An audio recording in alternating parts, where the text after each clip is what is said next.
감사합니다. 누가복음 18장 18절에서 30절 말씀으로 오직 하나님으로만 가능한 일이라는 제목으로 하나님 말씀 전하도록 하겠습니다.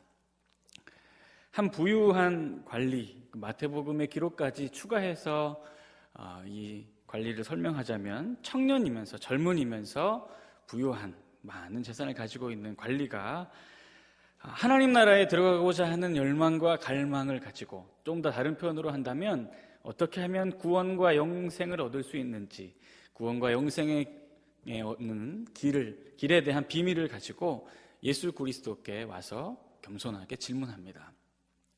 마가복음의 기록을 또 참고하자면 이 부자 관리가 달려와서 예수 그리스도께 꿇어 가로되 하고 영생의 비밀을 질문합니다. 그러니까 아마도 이 부자 관리는 자신의 마음속에 영생에 대한 비밀을 알고자 하는 마음이 굉장히 갈급하게 있었던 것으로 보여집니다. 사실 이러한 유대인의 모습은 그렇게 이상한 것은 아닙니다. 이 당시에 모든 유대인들이 거의 이와 같은 모습을 가지고 있었습니다. 이 당시를 살던 유대인들은 평생 동안 율법의 말씀을 지키는 일에 생명을 걸면서 살면서도 혹여라도 자신의 전 일생을 통해서 율법을 하나 범한 것이 없을까? 만약에 하나라도 범한 것이 있는데 그것이 미처 기억되지 않아서 회개하지 못함으로 말미암아서 내가 하나님의 나라에 들어가지 못하면 어떻게 할까? 그러니까 평생 하나님의 말씀인 율법에 순종하는 삶의 멍에를 지고 살았으면서도 한 가지라도 걸리는 것이 있을까 싶어서 그 마음에 영생에 대한 확신을 가지지 못하고 불안한 마음으로 하루하루를 살던 사람들이 바로 유대인들입니다. 그러니까 그런 갈급한 마음을 가지고 예수 그리스도께 나와서 영생을 어떻게 하면 얻을 수 있느냐, 어떻게 하면 천국에 갈 수 있느냐, 어떻게 하면 구원을 얻을 수 있느냐 하는 자신의 영적인 갈급함을 지금 예수 그리스도께 질문하고 있는 것이죠. 예수님께서 이 부자 관리의 갈망을 잘 읽으시고 나서 그에게 영생의 비밀을 알려주고 소개해 줍니다. 자, 뭐라고 말씀하시냐면 19절을 보니까요, 예수께서 이르시되 내가 어찌하여 나를 선하다 일컫느냐, 하나님 한 분 외에는 선한 이가 없다 하며 선하다 일컬을 수 있는 이가 오직 하나님이신 것을 정확하게 지적하신 후에 영생에 이르는 비결을 다음과 같이 말씀합니다. 내가 계명을 안 하니 간음하지 말라, 살인하지 말아라, 도둑질하지 말아라, 거짓 증언하지 말아라, 내 부모를 공경하라 하였느니라. 그러니까 이 부자 관원이 예수께 와서 어떻게 하면 내가 영생을 얻을 수 있겠습니까? 라는 질문에 대한 예수님의 답이 무엇이었냐면 이 10계명의 말씀, 네가 잘 아는 10계명의 말씀, 특별히 간음하지 말고, 살인하지 말고, 도둑질하지 말고, 거짓 증언하지 말고, 부모를 공경하라는 하나님의 말씀에 순종하였으면 네가 하나님 나라에 들어갈 것이다, 네가 영생을 얻을 수 있을 것이다, 구원을 소유할 수 있을 것이다 하고 대답해 준 것입니다. 이 예수 그리스도의 말씀을 들은 부자 관리가 다시 한번 예수님께 여쭙습니다. 예수님, 그렇다면 그것이 구원의 조건이라면 나는 이미 모든 조건을 다 갖추고 있습니다. 나는 어려서부터 그 모든 계명들을 다 지켰습니다. 그러니 나는 영생을 소유한 사람이 맞겠네요 하고 얘기하는 것이죠. 그런데 예수님께서 한 가지 조건을 더 내걸면서 뭐라고 말씀하시느냐면 22절을 보니까요, 예수께서 이 말을 들으시고 이르시되 내게 아직도 한 가지 부족한 것이 있으니 내게 있는 것을 다 팔아서 가난한 자들에게 나누어 주라. 그리하면 하늘에 보화가 있으리라. 그리고 와서 나를 따르라 하셨습니다. 그러니까 부자 관리가 애초에 와서 예수님, 내가 어떻게 하면 영생을 얻겠습니까? 라고 질문했을 때에 간음하지 말고, 도둑질하지 말고, 거짓 증거하지 말고, 부모를 공경하면 가능하다라고 예수님께서 말씀하셨습니다. 예수님, 그러면 내가 그거 다 지켰는데요, 갈 수 있겠네요 하니까 예수님께서 마치 꼬투리를 잡고 책을 잡듯이 한 가지를 더 말씀하십니다. 아니, 그걸로는 부족하다. 너에게 한 가지가 더 부족한 것이 있는데 그것이 무엇이냐면 너의 모든 소유의 재물을 다 팔아서 가난한 자들에게 나누어 주고 하늘에 쌍급을 쌓은 후에 그리고 나서 나를 따르라 하는 것입니다. 예수님께서 애초에 이 부자 관리에게 천국에 들어갈 수 있는 비결을 설명하실 때에 10계명의 계명을 이용하셨습니다. 그런데 10계명 중에 10개의 계명을 모두 다 말씀하시지 않고 10계명 중에 5가지만 이야기하셨습니다. 그렇죠? 간음하지 말고, 살인하지 말고, 도둑질하지 말고, 거짓 증언하지 말고, 부모를 공경하라는 것 5가지입니다. 그러면 나머지 5가지는 안 지켜도 된다는 것일까요?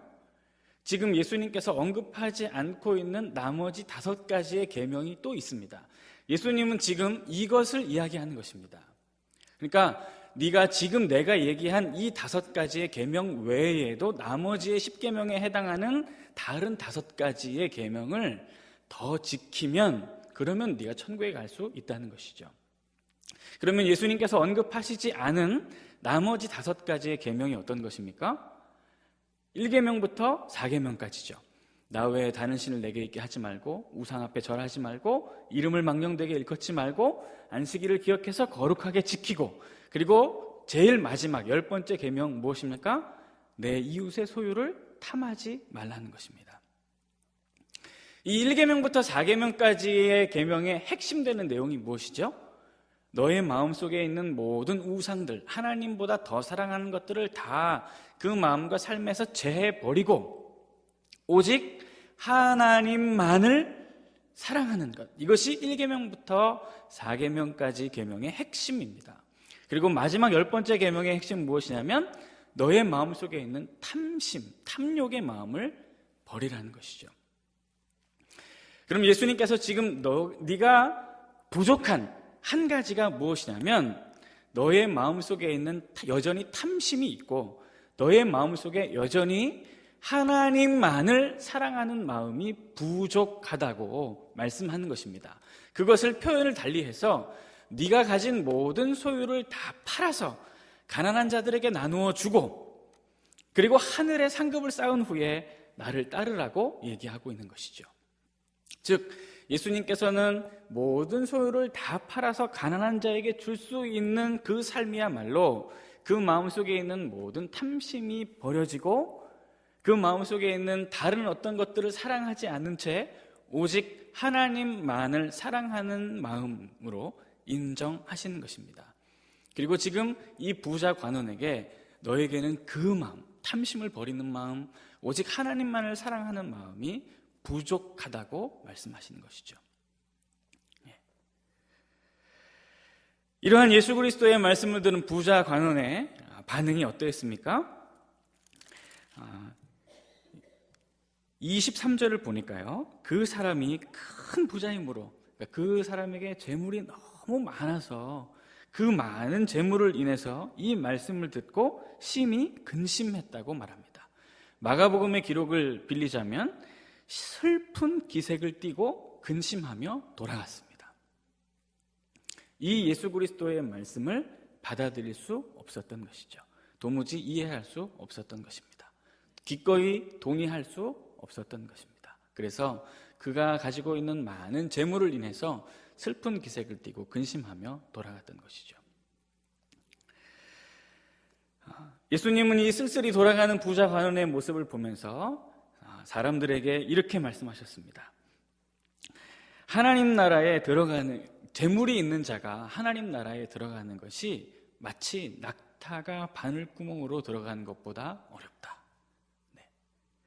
예수님은 지금 어렵다고 말씀하시지만 낙타가 바늘구멍을 통과해서 지나갈 수 있는 확률은 없습니다. 그래서 이 재물이 있는 사람이 하나님 나라에 들어갈 수 있는 방법이 애초에 없고 불가능한 것임을 사람들에게 이야기해주고 있는 것입니다.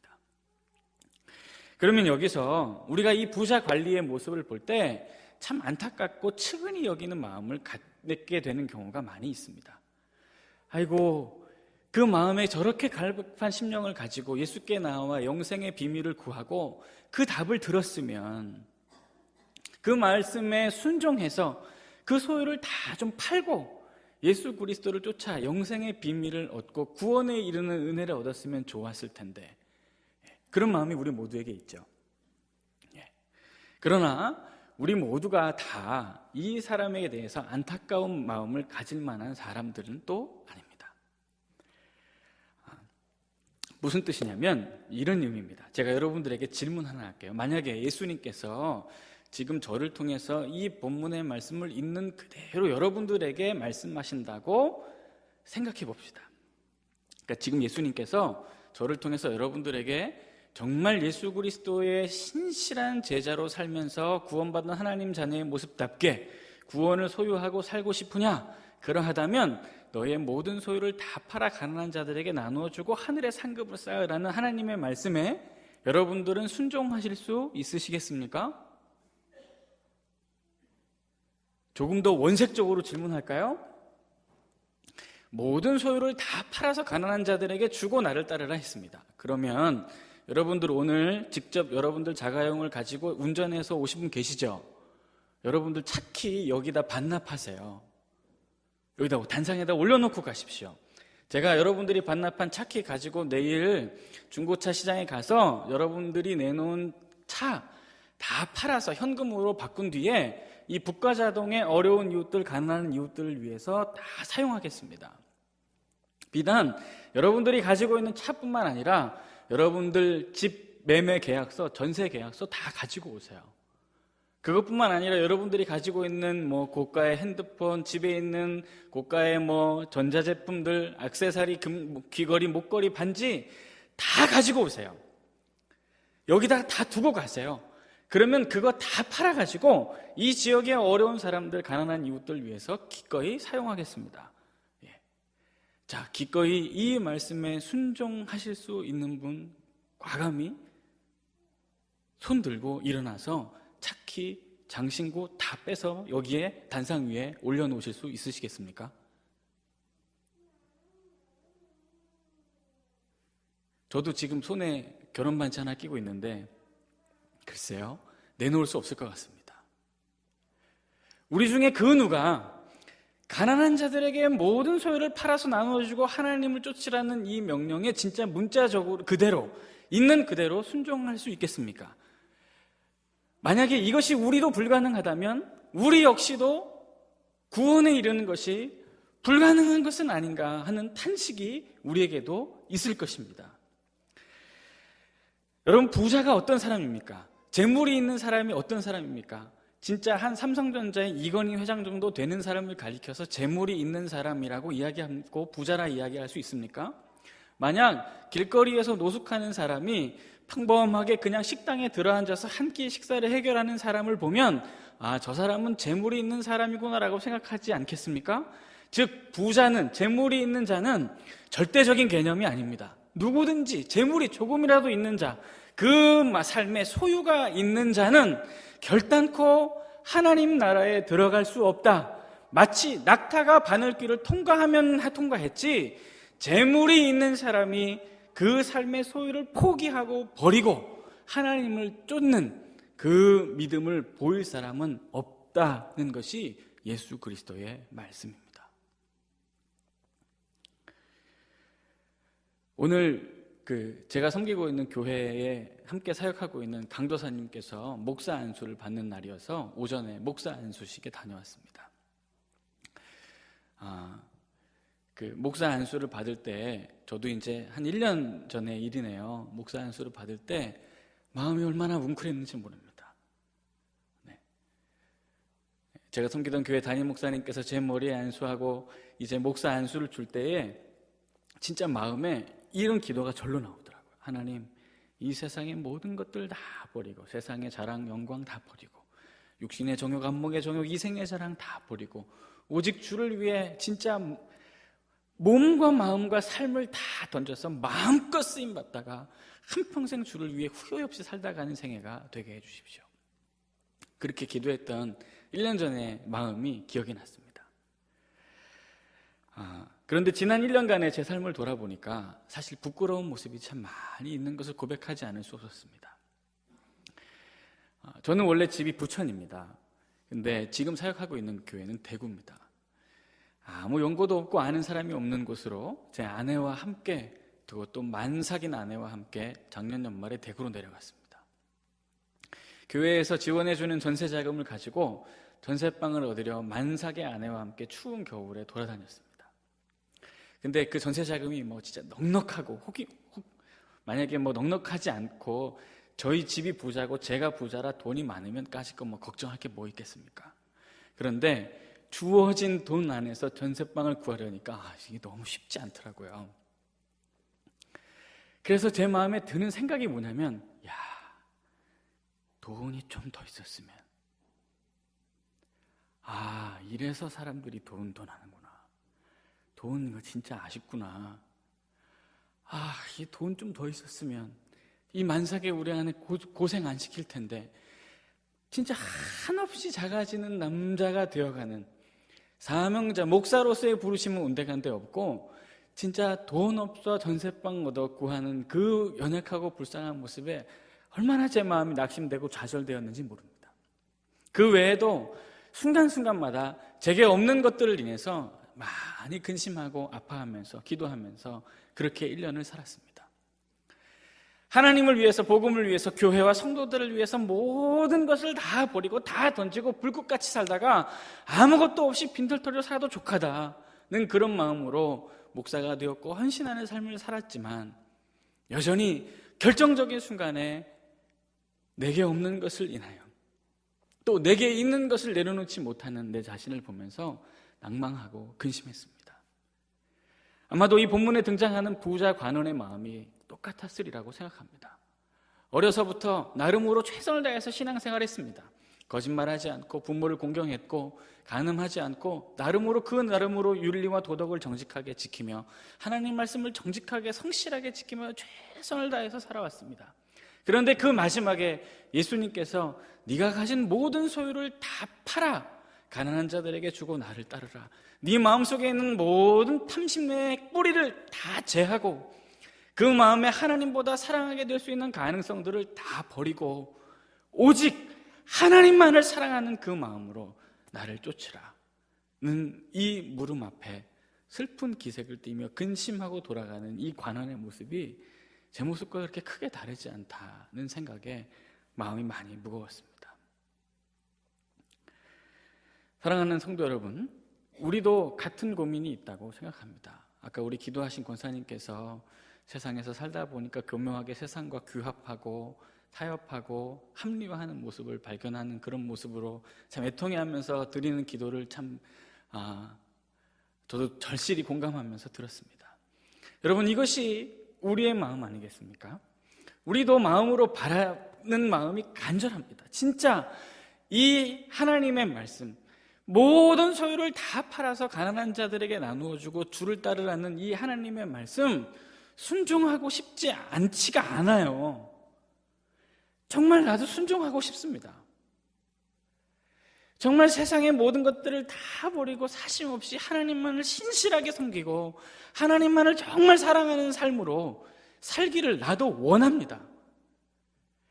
죄와 유혹의 순간이 몰려오면 하나님의 말씀으로 이기고 내 마음에 있는 거룩한 정결을 지킨 채 하나님 앞에 부끄럽지 않은 모습으로 살기를 원하는 마음이 저와 여러분들에게도 강하게 있습니다.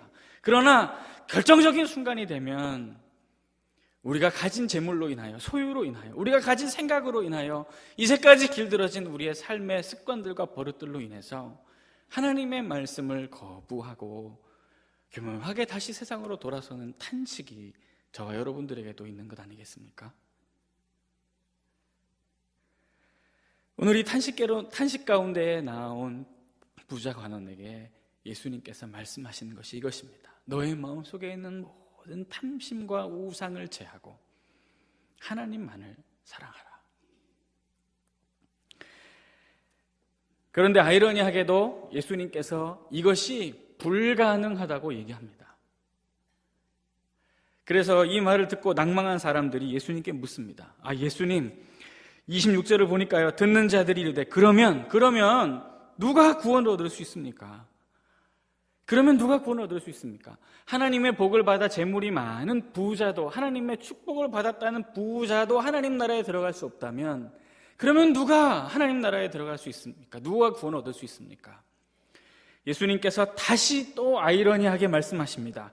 27절을 보니까요, 무릇 사람은 이 할 수 없는 것을 하나님은 하실 수 있느니라. 사람은 안 되고 사람은 불가능하고 하나님으로는 가능하다고 오직 하나의 가능성을 열어두십니다. 오직 하나님으로만 이 일이 가능하다는 것이 예수님의 말씀입니다. 성경에 보니까요, 진짜 이것을 가능케 한 사람들이 등장합니다. 모든 소유를 다 팔아 가난한 자들에게 나누어주고 신실하게 주를 따르는 사람들이 성경에 나오더라고요. 우리 같이 한번 찾아보겠습니다. 사도행전 4장입니다.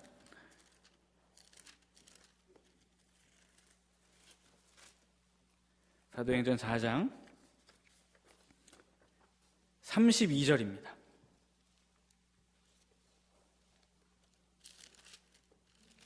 우리 같이 한번 다 찾으셨으면 같이 한번 읽어보겠습니다. 4장 32절, 자, 함께 읽습니다. 시작.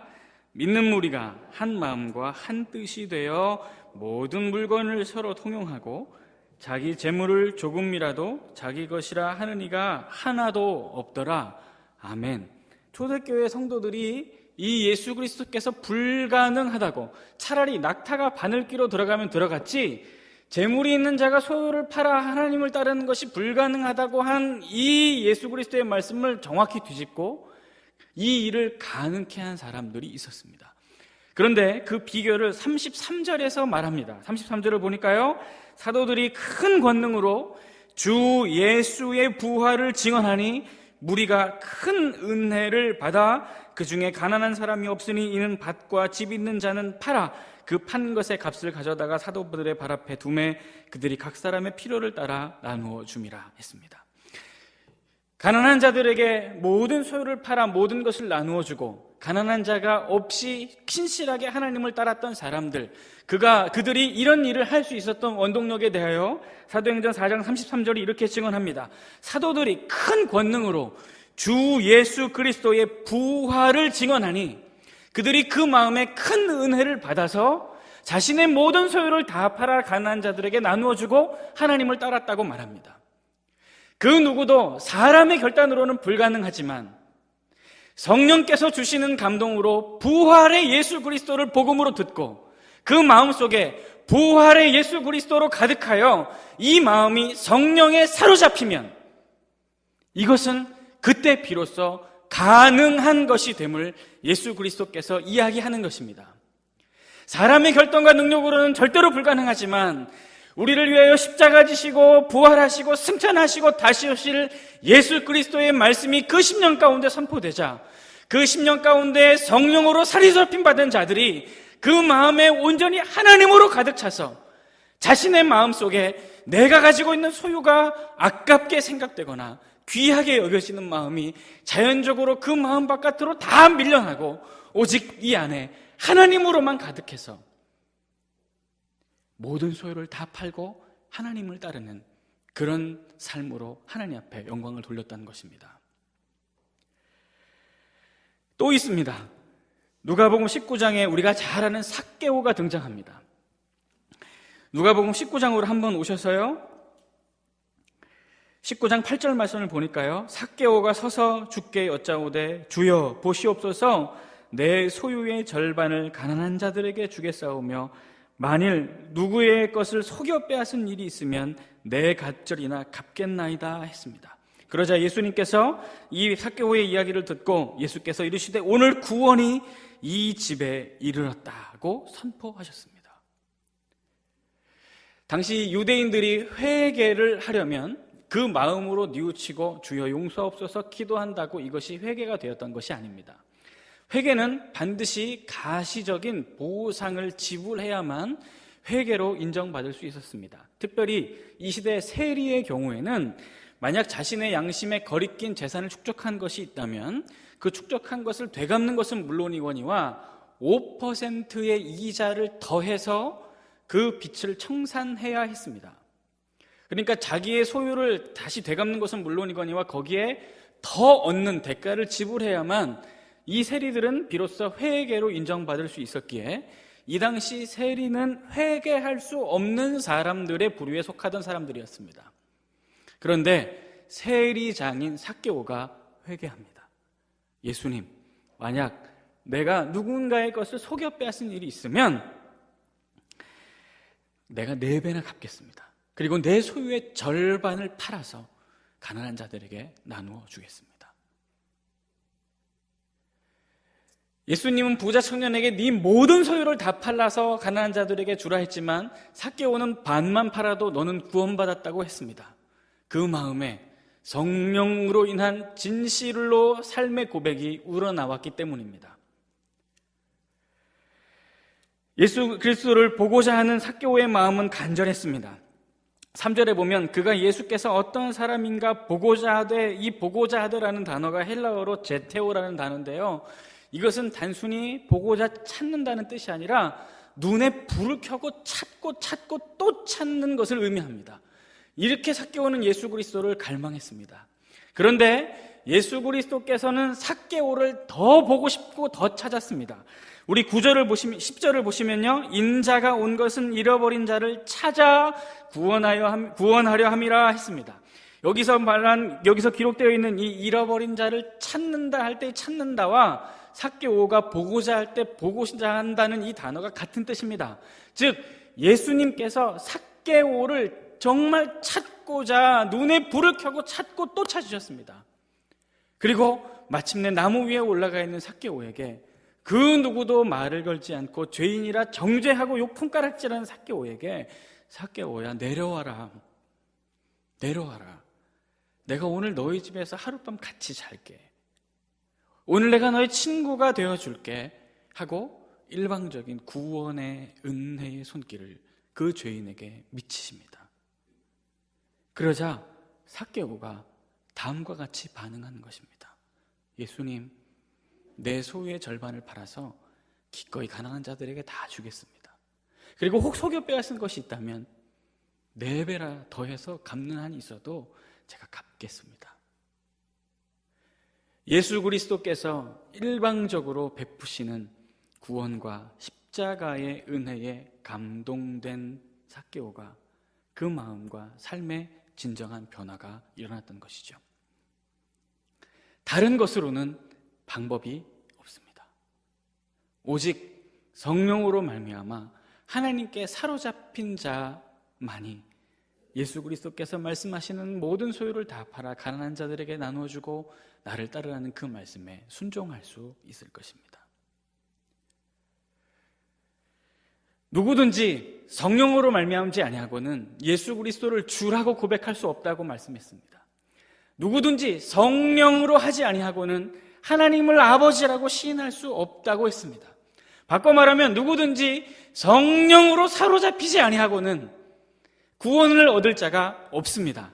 또 바꿔 말하면 누구든지 성령에 사로잡힌 사람은 그 마음속에 있는 모든 탐심과 우상을 제하고 하나님만을 사랑하는 자가 되어 하나님을 그 평생토록 신실하게 섬기며 따를 수 있는 자가 된다고 예수 그리스도께서 말씀하는 것입니다. 사랑하는 성도 여러분, 성령에 사로잡힌 자들 되기를 원합니다. 우리의 신앙생활의 탄식을 그치고 다시 한번 성령에 사로잡혀서 하나님의 말씀에 전적으로 순종하는 우리의 삶이 되기를 진심으로 기도하며 축복합니다. 이 말을 다 들은 베드로가 예수께 나와 한 가지 질문을 더합니다. 예수님, 그러면 보십시오. 여기에 당신의 말씀을 듣고 성령의 감동이 되어 배와 아버지와 모든 소유를 다 버리고 주를 따른 우리들이 있습니다. 그런 우리들이 여기 있는데 그러면 우리는 무엇을 받게 되죠? 우리는 어떻게 되는 거죠? 그러자 예수님께서 그 베드로에게 대답하십니다. 29절과 30절입니다. 내가 진실로 너희에게 이르노니 하나님 나라를 위하여 집이나 아내나 형제나 부모나 자녀를 버린 자는 현세의 여러 배를 받고 내세의 영생을 받지 못할 자가 없느니라 하시니라. 아멘. 제가 얼마 전에 한 권사님 댁에 신방할 일이 있어서 가서 예배를 드렸습니다. 예배를 마치고 나니까 권사님께서 정성스럽게 식사를 차리셨습니다. 그래서 제가 밥상을 앞에 두고 간절히 축복하면서 기도했습니다. 아버지, 이 준비하고 대접하는 손길에 복을 주시고 갑절로 부어주셔서 풍성케 하여 주옵소서. 네. 그렇게 기도를 마쳤더니 우리 권사님께서 그냥 뭐 이렇게 농담 삼아 하시는 말이겠죠. 목사님, 아니 그렇게 젊은 목사님이 배짱이 없으셔서 어떡합니까? 저한테 그러시는 거예요. 예? 목사님, 아니 이왕 성도들 축복하면서 기도하실 거면 갑절로 말고 한 1000배, 10,000배 이렇게 기도하시지 그러셨습니까? 이 대접한 손길 위에 1000배, 10,000배로 갚아주시옵소서. 그렇게 기도하시지. 그 통 작게 그 젊은 사람이 값 2배가 뭡니까? 저한테 그렇게 얘기하시더라고요. 그래서 제가 그랬습니다. 죄송합니다. 저는 갑절밖에는 기도를 못하는데 들으신 하나님은 10,000배, 1,000,000배, 1,000,000배도 부어주실 줄 믿습니다. 축복합니다. 제가 그랬습니다. 사랑하는 성도 여러분, 정말 성령에 감동되어 성령 하나님의 그 말씀에 완벽하게 사로잡혀 우리 마음의 모든 탐심과 하나님보다 더 사랑하게 되는 것들을 제어버리고 신실하게 한평생 하나님만을 사랑하면서 가난한 자들과 주께서 피로 값주고 사신 이 교회와 성도들과 그 하나님을 섬긴다면 그 하나님께서 우리에게 주시지 아니하시겠습니까? 현세에서도 여러 배를 받고 영생을 얻고 내세에서도 영생을 상속할 자가 없다고 분명히 우리 주님께서 말씀하셨습니다. 그러나 이마저도 이 땅에서 모든 것을 버려도 하늘의 보화를 쌓고 영생을 얻을 것이라는 이 말씀마저도 성령의 감동이 아니시면 우리는 믿고 따를 수가 없는 존재이기에 탄식하며 엎드려 기도할 수밖에 없습니다. 아버지, 성령으로 사로잡아 주십시오. 오직 이 기도만이 낙타가 바늘길을 뚫고 들어가는 불가능을 가능케 할 것입니다. 사랑하는 성도 여러분, 이제 말씀을 맺겠습니다. 우리의 마음에도 소원이 있습니다. 정말 한평생 하나님께서 주신 생명을 가지고 구원받은 하나님의 자녀의 모습으로 이 땅을 사는 동안 우리의 마음에 모든 죄악된 것과 잘못된 것들, 우상과 탐심을 다 버리고 정말 하나님 한 분 신실하게 사랑하기를 원하는 마음이 저와 여러분들에게 가득하지 않습니까? 우리 그 마음을 가지고 성령 하나님 앞에 나아가서 간절히 무릎 꿇고 겸손하게 기도하기를 원합니다. 아버지, 도와주십시오. 성령으로 사로잡아 주십시오. 주 예수 그리스도께서 나를 구원하셨다는 그 복음의 기쁨과 감격이 날마다 충만케 해주십시오. 그 마음으로 살게 해주십시오. 그 마음이 그 어떤 상황과 환경에도 약해지지 아니하게 도와주십시오. 구원의 기쁨과 십자가의 부활의 능력이 우리의 마음에서 우리의 삶에 당하는 고난으로 말미암아 약해지는 일이 없도록 붙들어 주십시오. 이 믿음으로 한평생 신실하게 하나님을 섬기며 주를 따르는 우리의 삶이 되게 해 주십시오. 늘 이와 같이 기도하며 성령에 사로잡혀 하나님을 기뻐하게 하는 저와 여러분들의 삶이 되시기를 축복합니다. 기도하겠습니다.